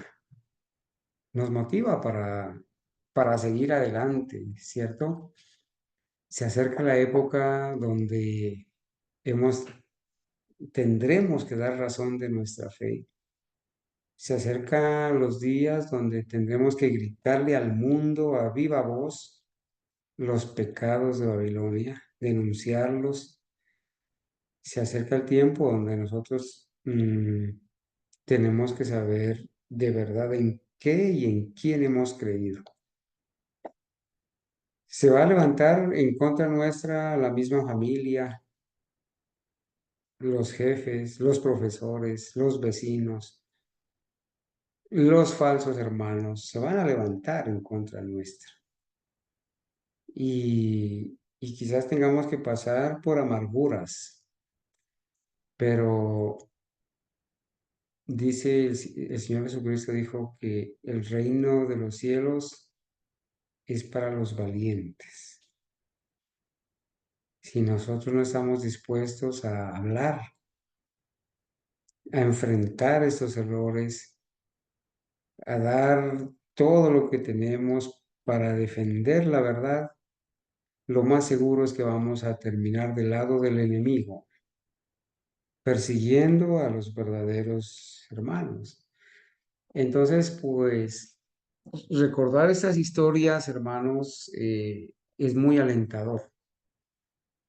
Nos debe motivar a nosotros. El tiempo de los campeones de la verdad ha llegado. Y ahora los campeones somos pocos. Y aquí es donde se debe probar nuestra fe. Se debe probar nuestra fe. Cuando la mayoría nos abandona. Cuando la esposa traiciona la causa. Cuando los hijos traicionan la causa. Los hermanos traicionan la causa. Aquí es donde se debe probar nuestra fe. Muchas estrellas que hemos admirado por su brillo se apagarán. Y ahora es donde los campeones de la verdad somos muy poquitos. Y es donde el Señor nos llama para este tiempo. Leer estas biografías de estos reformadores es muy inspirador. Y por eso el Señor nos ha permitido en este tiempo traerla. Nos debe motivar, ¿verdad? Leer esto, escuchar esto, ver ese espíritu de entrega de estos hombres, a pesar de sus errores que acarrearon. Y bueno, aquí vamos a ver en lo que resta de esta maravillosa historia muchos ejemplos más. Y por eso queremos que los hermanos nos contagiemos de este espíritu reformador. Por eso hace rato nos hemos puesto el nombre de el remanente protestante y reformador, para diferenciarnos de muchos historicistas traidores, inconsecuentes, que dicen y no hacen. Y por eso estamos acá. Mis amados hermanos, ese es mi comentario. No sé, hermanita Ángela está de vuelta con nosotros. Gloria a Dios que pudo solucionar el impasse. El hermano Jairo igualmente, la hermana Elisa, está el hermano Jorge Humberto, el hermano Judith. Si tienen algún comentario adicional, adelante, hermanita Ángela. Sí, buenas noches, mis hermanos. Dios los bendiga. Bueno, casi no puedo entrar porque desde hace días tenía un problema, no podía entrar a las reuniones. Obviamente, en el viaje donde yo estaba, pues no había señal. Entonces, bueno, ya gracias al Señor, aquí de vuelta. Bueno, como mencionó el hermano Carlos, precisamente es bonito repetir esta historia en estos últimos tiempos. Eso nos alienta, nos fortalece y, y nos da, es un ejemplo para nosotros. Solo que debemos de pedirle al Señor que no vayamos a hacer un vil metal, que cuando llegue la hora de la prueba no demos un paso atrás, sino que nos mantengamos firmes, así como nos hemos mantenido firmes en estos tiempos de paz. Cuando lleguen estos otra vez estos tiempos difíciles que los reformadores y todos los mártires enfrentaron, pues nosotros el Señor nos dé esa misma valentía, esa misma fe, esa misma esperanza que tuvieron en la resurrección de los justos cuando Cristo venga a darles la recompensa. Entonces, solo nos queda pedirle al Señor que nos ayude a permanecer con esa firmeza que estos hombres y mujeres tuvieron. Amén, hermana Ángela. Bueno, Laurita, gracias a Dios y gracias a usted que sacó el tiempo para ilustrarnos esta linda historia. Si no hay más comentarios, vamos entonces a terminar.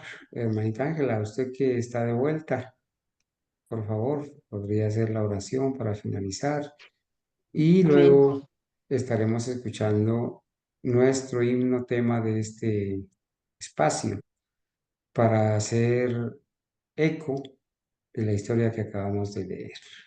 Vamos a orar. Oremos. Amantísimo Padre Celestial, es con gratitud que estamos en esta noche, un grupo de sus hijos acá de rodillas para darle la gloria, la honra y la alabanza. Agradecerle porque ha quedado esta historia consignada acá en estos libros. La profeta, Señor, que usted escogió, ella tuvo a bien presentar estas historias, recordar todos, todos estos casos de estos hombres, estos bellos mártires que estuvieron dispuestos a dar la vida por tu causa, Señor. Le suplicamos que cuando llegue el momento de que nos toque a nosotros, nos mantengamos siempre firmes, oh Padre eterno, y esa misma fe, esa misma esperanza que le diste a estos bellos mártires, también pueda estar en nosotros hasta el último momento, cuando nos lleven a los tribunales a dar razón de nuestra fe. Por eso, Señor, en estos tiempos que tenemos libertad, en estos tiempos que todavía no hay persecución, ayúdanos a prepararnos lo suficiente para que cuando lleguen esos tiempos difíciles, estemos listos, que nos preparemos con la verdad para poderla presentar ante los tribunales, si es que nos llevan a los tribunales, porque quizás a muchos de nosotros nos llevarán. Gracias, Señor, porque has puesto en la mente de nuestra hermanita Laura poder exponer este tema tan importante y tan alentador para estos últimos tiempos que estamos viviendo a las puertas de la ley dominical, a las puertas de otra opresión más, donde el remanente, Señor, como dice Apocalipsis 12, y el dragón se llenó de ira contra la mujer y se fue a hacer guerra contra el resto de la descendencia de ellos. Señor, perdónanos nuestras faltas, nuestros pecados con los cuales te ofendemos a cada día. y pone en nosotros la enemistad hacia el pecado, la enemistad hacia Satanás, y que podamos odiarlo con todas nuestras fuerzas y amar la justicia. En tus manos seguimos dejando a nuestra hermanita Olga, al papá de Willington, que también está luchando con ese cáncer y está desahuciado de los médicos también, a Cristian, Señor, a Santiaguito, a la hija de la hermana Nora que tiene autismo, y a todos los enfermos, Señor, usted los conoce y los tiene esculpidos en las palmas de tus manos, Señor, para que usted ponga su mano sanadora sobre cada uno de ellos, si es tu divina y santa voluntad, oh Padre eterno. Ahora que nos disponemos al descanso, Señor, sea usted dirigiendo nuestro sueño, que tus santos ángeles acampen alrededor de todos nuestros hogares y que el día de mañana nos despertemos a darle otra vez la gloria y la honra que es solo suya, del Hijo y el Espíritu Santo. Peticiones que le hacemos en el precioso nombre de Cristo Jesús. Amén.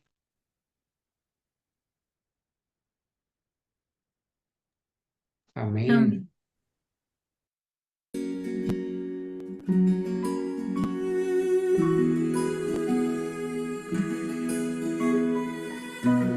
Amén.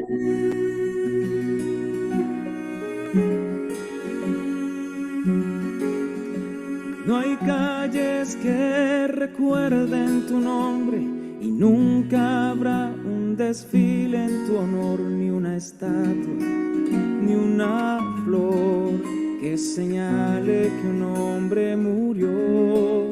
Y la tierra ha tragado tu nombre, pero un ángel divino escribió, oh bello mártir, en el libro de vida de Dios.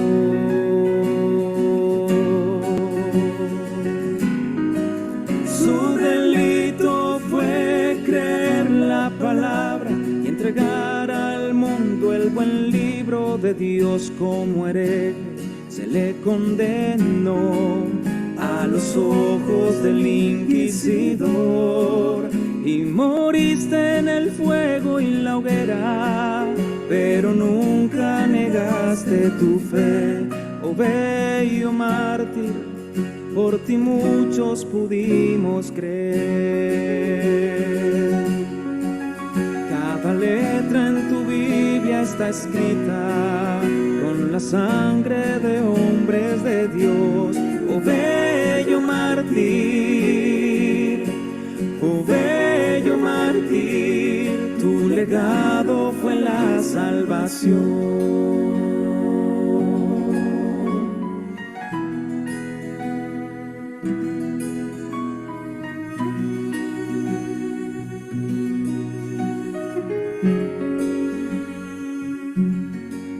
Fueron miles en el circo romano, otros miles más en la Inquisición, los valdenses y hugonotes, desafiando al poder del dragón. No olvidéis a los que se entregaron por mostrar la verdad y el error, oh bello mártir, seguiremos tu ejemplo y valor.